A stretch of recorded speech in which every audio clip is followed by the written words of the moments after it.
E commerce का सफ़र मेरा जो है 2020 से स्टार्ट हुआ था। मेरे पास फ़ीस नहीं थी कि मैं इनरोल हो जाऊं कोर्स में। फिर मेरे एक दोस्त ने मेरी हेल्प की, तो उसने मुझे लैपटॉप भी दिया, उसने मेरी हेल्प की, उसने मुझे फ़ीस भी पे की। सबसे पहले आती है product hunting, sourcing, listing, content writing हो गया, और इसमें मेन चीज़ है पीपीसी।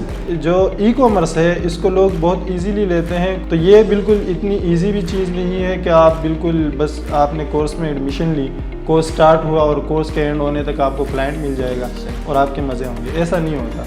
अभी इस टाइम मेरी मंथली अर्निंग $700 है, जो कि पाकिस्तानी ऑलमोस्ट 1,30,000 रुपये बने।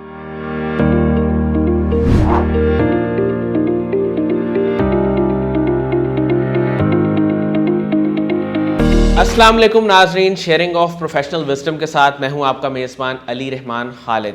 नाजरीन, जैसा कि आप जानते हैं कि हम हमेशा ही एनेबलर्स की सक्सेस स्टोरीज़ आपके साथ शेयर करते हैं, और इसके साथ साथ हमारा हमेशा से इस बात पे बिलीफ भी है, मानना भी है, और इसी चीज़ को प्रमोट करते हैं कि अगर आप अपनी ज़िंदगी में स्किल्स को सीख लेते हैं और स्किल्स की डेवलपमेंट पे काम करते हैं, तो आने वाले दौर में मतलब फ्यूचर में आपको कभी भी किसी चीज़ में कमी महसूस नहीं होगी, और आपको जॉब्स के हवाले से, अपना बिज़नेस करने के हवाले से, या कोई भी काम अगर आप करना चाहते हैं, तो अगर आपके पास स्किल्स हैं तो आप कभी भी किसी से पीछे नहीं रह सकते।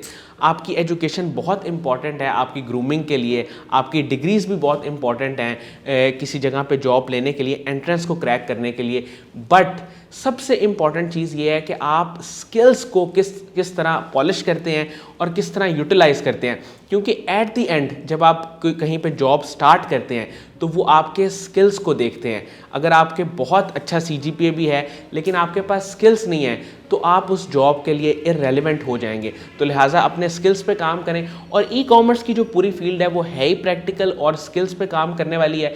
इसीलिए आज हमने दावत दी है, हमारे साथ जो मेहमान मौजूद हैं माज अली साहब, ये वर्चुअल असिस्टेंट हैं प्राइवेट लेबल बिजनेस के। हम इनसे जानेंगे कि इन्होंने कब ई कॉमर्स में आने का सोचा और इनको क्यों लगता था कि एक ई कॉमर्स जो है वो ऐसी अपॉर्चुनिटी है जो इसे किसी भी और प्लेटफॉर्म से ज़्यादा अर्निंग दे सकती है। अस्सलाम वालेकुम माज अली साहब, कैसे हैं आप? वालेकुम अस्सलाम। सर, मुझे ये बताइएगा आपका सफ़र ई कॉमर्स में आने का कहाँ से शुरू हुआ? ई कॉमर्स का सफ़र मेरा जो है 2020 से स्टार्ट हुआ था। 2020 के स्टार्ट में एक दिन मैं बैठा हुआ था तो मैं वीडियो देख रहा था सर कासिम अली शाह की। तो कासिम अली शाह और सर साकिब अज़हर का इंटरव्यू कर रहे थे, तो उसमें उन्होंने ज़िक्र किया ई कॉमर्स का। तो मैंने वहाँ से वीडियो देखी, तो वहाँ पे लिंक भी मौजूद था, तो मैंने वो लिंक क्लिक किया। वहाँ से मैंने EVS का एक्सेस लिया। तो जब EVS का एक्सेस मैंने लिया वहाँ से, तो वहाँ से मैंने स्टार्ट किया सीखना EVS, और EVS से सीखते हुए मैं स्टार्ट किया। तो फिर उसके बाद मेरे पास फ़ीस नहीं थी कि मैं इनरोल हो जाऊँ कोर्स में। तो फिर मेरे एक दोस्त ने मेरी हेल्प की, और उसने, मेरे पास लैपटॉप भी नहीं था तो मैं मोबाइल से वीडियोस देखता था, तो उसने मुझे लैपटॉप भी दिया, उसने मेरी हेल्प की, उसने मुझे फ़ीस भी पे की। तो वहाँ से मेरी जर्नी स्टार्ट हुई और फिर वो चलती गई। सर, सबसे पहले आपने कौन सा कोर्स किया था, लर्न कर रहे थे जब आप, सबसे पहले कौन सा कोर्स किया था? मैंने कोर्स किया था वर्चुअल असिस्टेंट का। अच्छा। और मैंने उसी पे फोकस किया। मैंने एक ही कोर्स पे फोकस किया, प्राइवेट लेवल पे। वो कहते हैं ना कि आप एक ही चीज़ पे फोकस करें जब तक आप उसमें कमांड हासिल न कर लें। तो ये चीज़ थी, तो मैंने एक ही चीज़ पे फोकस किया और प्राइवेट लेवल को सीखता रहा।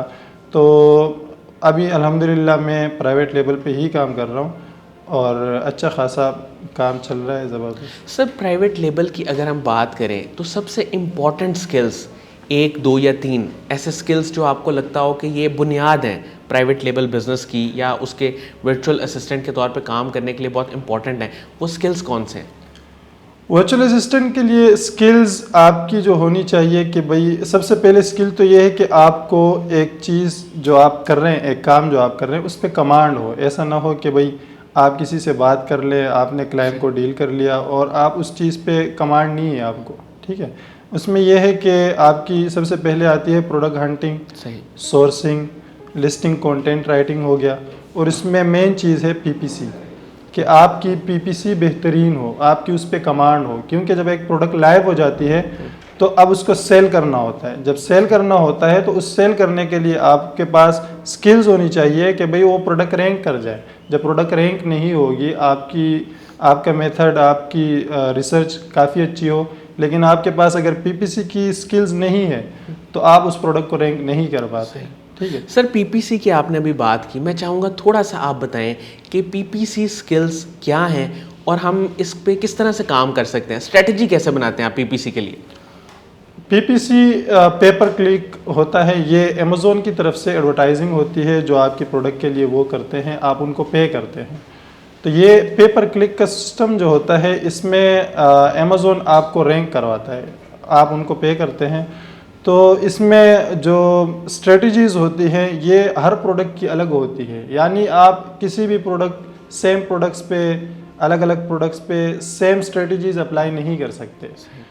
पीपीसी में आपको प्रोडक्ट को रैंक करना पड़ता है और उसके लिए अलग अलग स्ट्रेटजीज़ होती है जो आप अप्लाई करते हैं। हर मार्केट की अपनी अलग स्ट्रेटजीज़ होती है कि भाई आप यूके में किस तरह से प्रोडक्ट को रैंक करते हैं और यूएसए में किस तरह से प्रोडक्ट को रैंक करते हैं।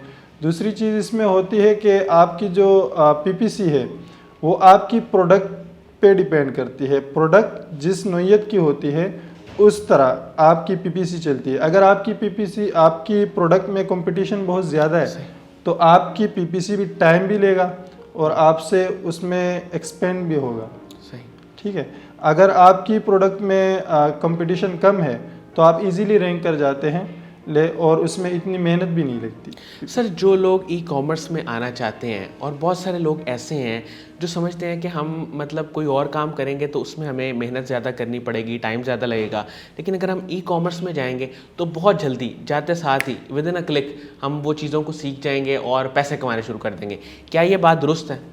ये बात बिल्कुल दुरुस्त नहीं है, क्योंकि देखिए हर फील्ड में आप जाते हैं तो आपको टाइम लगता है चीज़ों को टैकल करने में, चीज़ों को समझने में और उस पर कमांड हासिल करने में। तो जो ई कॉमर्स है इसको लोग बहुत इजीली लेते हैं। कुछ लोग जो है कुछ वीडियोस देख के कोर्स में इनरोल हो जाते हैं और फिर वो बाद में परेशान होते हैं कि भाई ये चीज़ तो हमें समझ नहीं आ रही। तो ये बिल्कुल इतनी ईजी भी चीज़ नहीं है कि आप बिल्कुल बस आपने कोर्स में एडमिशन ली, कोर्स स्टार्ट हुआ और कोर्स के एंड होने तक आपको क्लाइंट मिल जाएगा और आपके मज़े होंगे। ऐसा नहीं होता। आप कोर्स में इनरोल होते हैं, आप अपना टाइम देते हैं, डेली कम से कम 3 से 4 घंटे देते हैं आप। इसमें भी मेहनत यानी कि लगती है, मेहनत तो लगनी है हर जगह पे। आप फोकस के साथ सीखते हैं, आप चीज़ों को सीखते भी हैं और जब आपके पास क्लाइंट आता है तो वो आपका एक्सपीरियंस भी होता है। तो स्टार्ट में जब पहली लॉन्च किसी की भी हो, मैं ये समझता हूँ किसी की भी अगर पहली लॉन्च हो तो उसको चीज़ें टैकल करना मुश्किल होता है, क्योंकि चीज़ें सीक्वेंस में नहीं होती।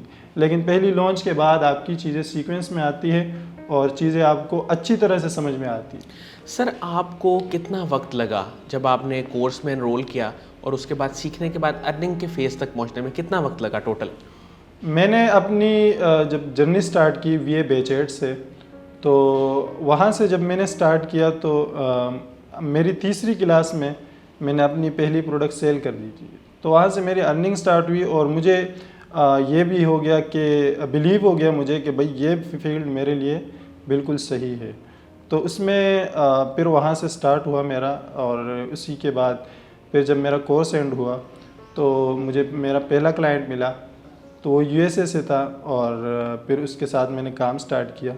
तो उनको पता था कि भाई मुझे एक्सपीरियंस नहीं है चीज़ों का, लेकिन उन्होंने मुझे हायर किया, मेरा काम देखा, उन्होंने मुझसे चीज़ें पूछी, इंटरव्यू लिया, काफ़ी डिटेल में हमारी बात हुई, फिर वहाँ से मेरी जर्नी स्टार्ट। अच्छा सर, मुझे ये बताइएगा कि आने वाले वक्त में आपने क्या प्लान किया हुआ है अपने लिए? क्या आप प्राइवेट लेबल बिज़नेस में खुद आना चाहते हैं, इन्वेस्टमेंट करना चाहते हैं, या एज अ वर्चुअल असिस्टेंट ही अपनी सर्विसेज देते रहेंगे?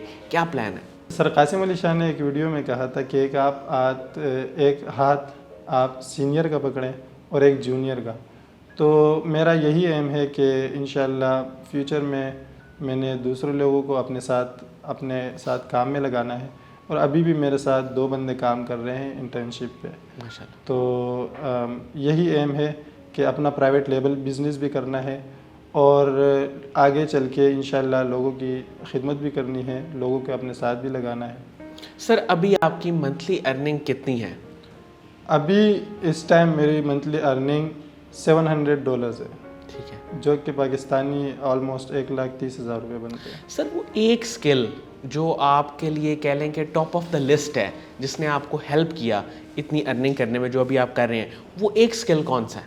ये स्किल जो है बेसिक स्किल, मेन स्किल जो होती है मेरे पास जो है वो है कम्युनिकेशन स्किल्स। जब मैं क्लाइंट से बात करता हूँ तो क्लाइंट बहुत सेटिस्फाई हो जाता है। जो भी फर्स्ट टाइम आता है मुझसे बात करता है, मुझसे डिटेल में चीज़ें पूछता है, तो मैं उनको सेटिस्फाई कर पाता हूँ। और उसकी वजह ये होती है कि आपको चीज़ का पता होता है कि जो सवाल आपसे किया जाता है, जो क्वेश्चन आपसे किया जाता है, जो बंदे की क्यूरी होती है, वो आपको पता होती है, तो तब आप उसको सेटिस्फाई कर पाते हैं। लेकिन जब आपको किसी चीज़ का पता नहीं होता डेप्थ में, तो आप उनको सेटिस्फाई नहीं कर पाते। मतलब आपका जो प्रोडक्ट है, जो सर्विसेज हैं, पहले आपको उसका कंप्लीट नॉलेज होना चाहिए, और फिर आपके कम्युनिकेशन स्किल्स इतने अच्छे हों कि आप अपने क्लाइंट को, कस्टमर को उसके बारे में अच्छे तरीके से बता सकें।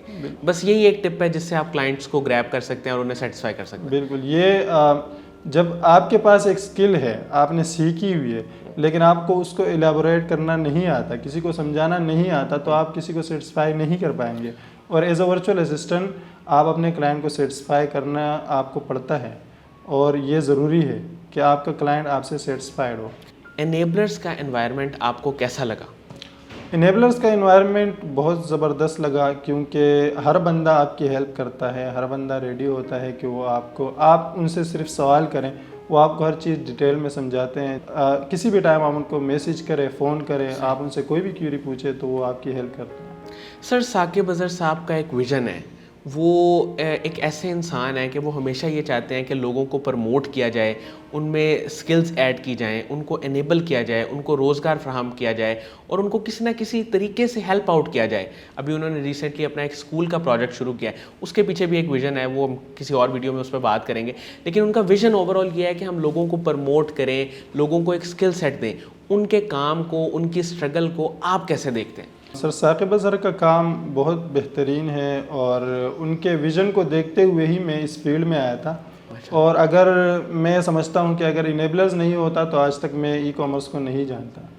तो इनेबलर्स का विज़न बहुत ज़बरदस्त, और सर साकिब अज़हर जो काम कर रहे हैं वो मैं समझता हूँ कि पूरे पाकिस्तान में अभी तक कोई इस तरह से काम नहीं कर रहा। और दूसरी चीज़ ये है कि उनका जो विज़न है कि भाई आप स्किल्स सीखें, आप आगे आएँ, पाकिस्तान आगे बढ़े, फ्रीलांसर्स ज़्यादा हों, फ्रीलांसर्स इनकम जनरेट करें। तो ये विज़न अब मेरा भी यही विज़न है कि भाई मैं अपने साथ दूसरे लोगों को लेके चलूँ, उन्हीं की टीम बिल्डिंग करूँ, दूसरों के साथ काम करूँ, और दूसरे लोगों के साथ अपने साथ लेके चलूँ। जैसे इनेबलर्स की वजह से मेरी हेल्प हुई, मैं चाहता हूँ कि फ्यूचर में मैं दूसरे लोगों की भी हेल्प करूं और उनके अपने साथ लें।